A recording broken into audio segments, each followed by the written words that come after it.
I ended 7 wars, and in all cases they were raging with countless thousands of people being killed. No president or prime minister, and for that matter, no other country has ever done anything close to that. And I did it in just 7 months. It's never happened before. It's too bad that I had to do these things instead of the United Nations doing them. And sadly, in all cases, the United Nations did not even try to help in any of them.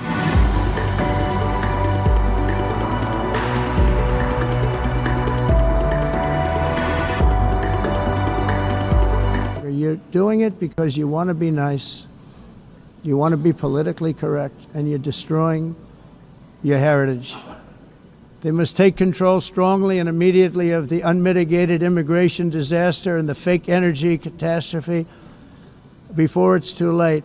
It's time to end the failed experiment of open borders. You have to end it now. See, I can tell you, I'm really good at this stuff. Your countries are going to hell.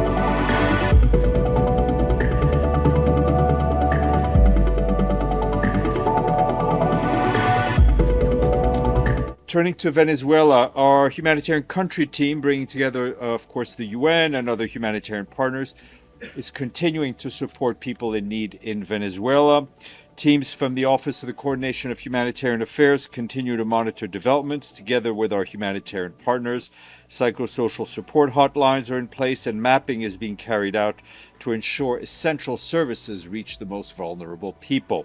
For their part, our colleagues from the World Food Programme tell us that WFP activities, such as general food distribution and emergency response to people impacted by flooding in Venezuela, continues.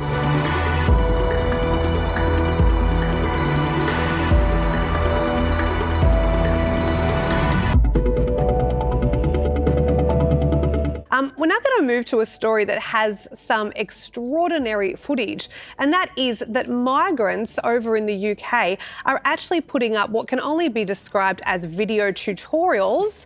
I kind of look at them as the travel vlog guide of how to smuggle yourself across the Channel and into Britain. And they're doing that by showing extraordinary footage that you can see there of people running after lorries, as they call them. I still call them lorries in the UK, but trucks here, running after moving trucks and literally jumping onto them. Hugely, obviously, dangerous. And that is how they're getting across the Channel on these trucks into Britain at a time, of course, where not just Britain, but the West are really struggling with immigration. And these, they have been taken down on some accounts, but it's the internet. So once they're up there, and you can have a look at them. I don't think that this is anything different to, age-old time of people putting themselves in extremely dangerous situations to be able to get to new countries and start a new life. But this is the problem when we have, again, the internet and social media, is that now they can film it, they can post it, and it normalises it and it almost celebrates it. Well, the fact that they have no shame in posting it is what baffles me. Clearly, they don't think there will be any repercussions from either the UK, or a lot of these guys are actually based in France and cross the Channel through the tunnel or on boats. And so they just clearly think there are absolutely no rules, they will not get caught, and that just perfectly sums up the state of the UK's border. But it's not just limited to how to jump on a truck and smuggle yourself across. Some other people smugglers use social media to advertise their services. One was offering £18,000 to register as the second driver on a truck, so you could cross as the second driver, and then once you're in the UK,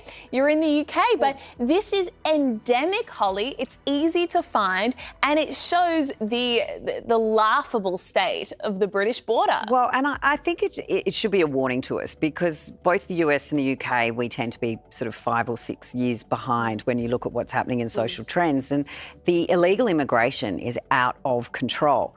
Obviously, Trump is putting his own stamp on fighting that in the US, but Keir Starmer seems to be welcoming illegal immigrants with hotel accommodation and NHS. I mean, it's just, I don't know when the left will learn that if you keep having these open door policies, that you lead to so much social division, it creates social issues.